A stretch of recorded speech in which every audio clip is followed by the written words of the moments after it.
Assalamualaikum warahmatullahi wabarakatuh. Salam sejahtera buat kita semua. Anak-anakku semua, apa kabar? Semoga kalian selalu dalam keadaan sehat walafiat. Bertemu lagi bersama Ibu di pembelajaran seni budaya. Pada materi kelas 9, Ibu akan memberikan materi di cabang seni rupa, yaitu dengan materi pokok seni lukis. Seperti biasa, pada awal pembelajaran, jangan lupa untuk berdoa menurut kepercayaannya masing-masing. Sebelum masuk pembelajaran, kalian siapkan buku paket, buku tulis, dan juga alat tulis lainnya.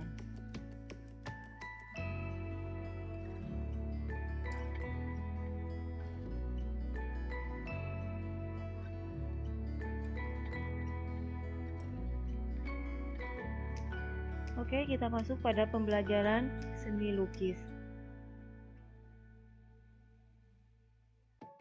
Setelah mempelajari bab ini, siswa diharapkan mampu mendefinisikan berbagai pengertian seni lukis. Peserta didik dapat mengelompokkan beberapa jenis lukisan berdasarkan tema-tema tertentu. Siswa dapat mengidentifikasi berbagai aliran karya seni lukis.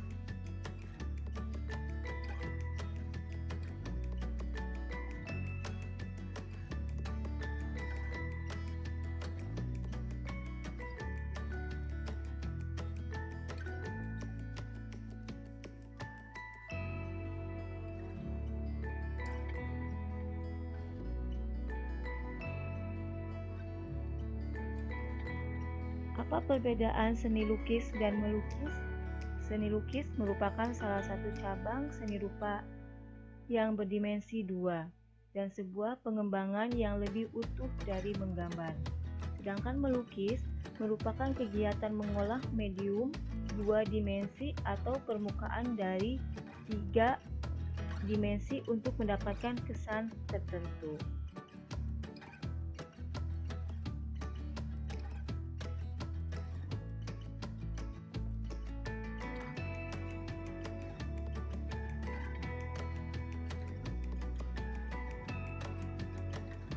Seiring dengan perkembangan zaman serta kemajuan teknologi, seniman semakin bebas dalam mengungkapkan ekspresinya.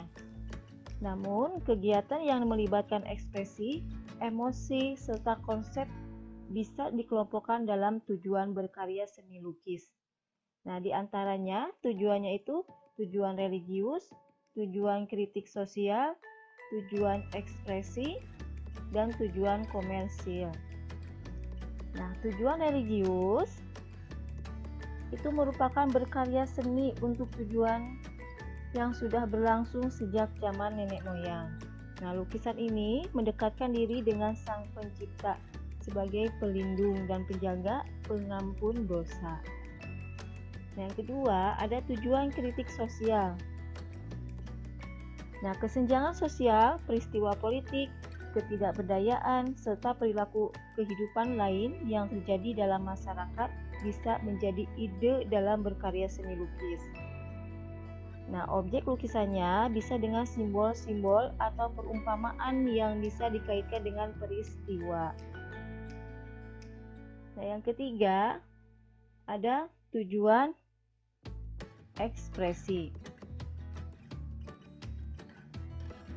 Nah, lukisan menjadi media ekspresi dan juga media mencurahkan emosi atau perasaan.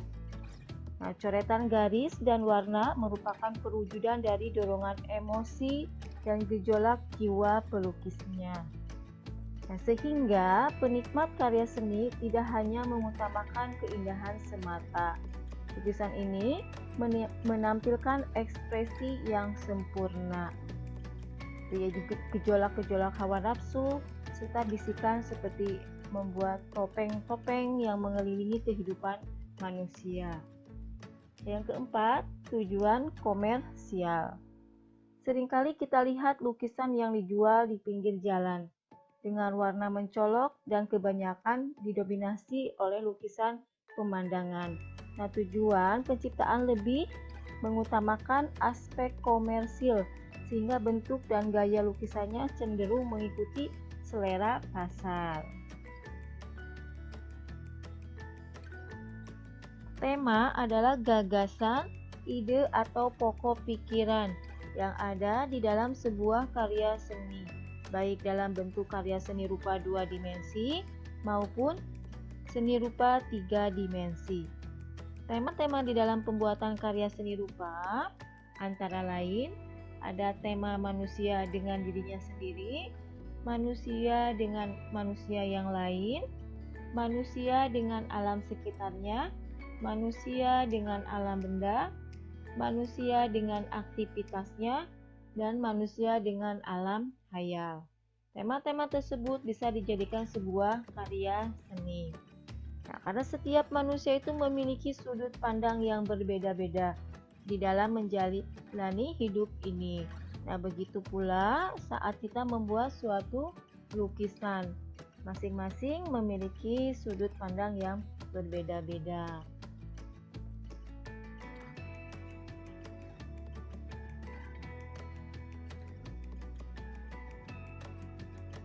Seperti kita bicarakan tentang seni lukis, sebuah lukisan memiliki ciri khas, tema, dan teknik yang disebut gaya atau aliran. Berdasarkan cara pengungkapannya, aliran dan gaya lukisan dapat digolongkan menjadi 3, yaitu yang pertama ada aliran atau gaya representatif. Representatif adalah perwujudan gaya seni rupa menggunakan keadaan nyata pada kehidupan masyarakat dan gaya alam. Yang kedua ada gaya deformatif. Deformatif adalah perubahan bentuk dari aslinya sehingga menghasilkan bentuk baru, namun tidak meninggalkan bentuk dasar aslinya. Yang ketiga, gaya non-representatif. Nah, non-representatif adalah seni lukis yang penggambarannya dengan bentuk yang sulit untuk dikenali atau dengan kata lain bersifat abstrak. Gaya seni rupa yang tergolong pada gaya representatif antara lain yang pertama gaya naturalisme. Naturalisme adalah gaya seni rupa yang penggambarannya sesuai dengan keadaan alam. Nah, ini nanti ada contoh untuk lukisan naturalisme.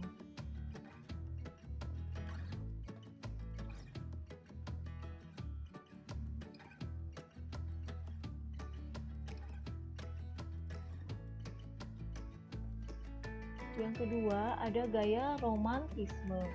Gaya romantisme adalah gaya seni rupa yang penggambarannya mengandung cerita kehidupan manusia atau binatang.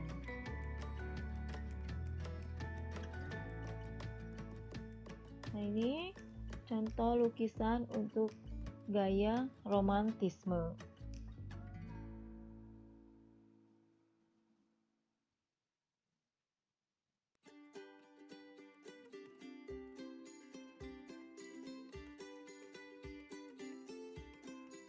Yang ketiga itu ada gaya realisme.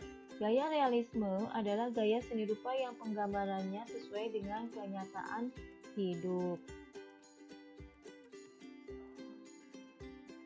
Nah, ini contoh untuk lukisan gaya realisme.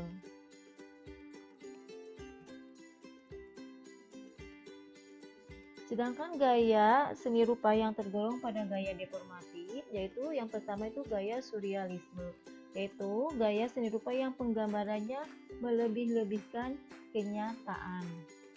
Contoh gambarnya ini untuk lukisan gaya surrealisme.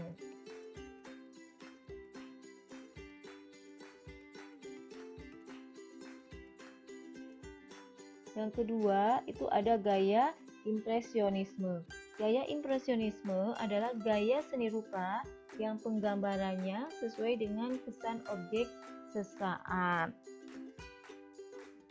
Nah, ini contoh gaya lukisan impresionisme.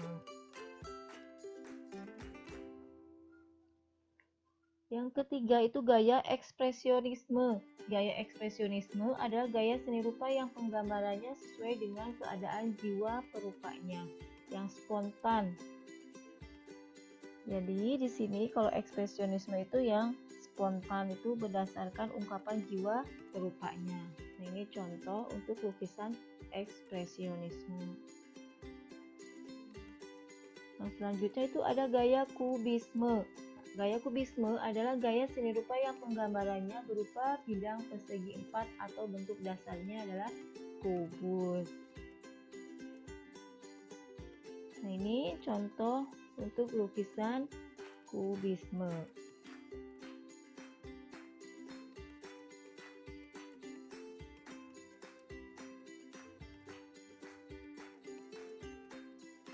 Nah, kalau yang tergolong pada gaya non-representatif itu adalah merupakan gaya yang bentuknya abstrak. Nah, ini contoh pada lukisan non-representatif. Oke, sampai di sini dulu pertemuan untuk kali ini.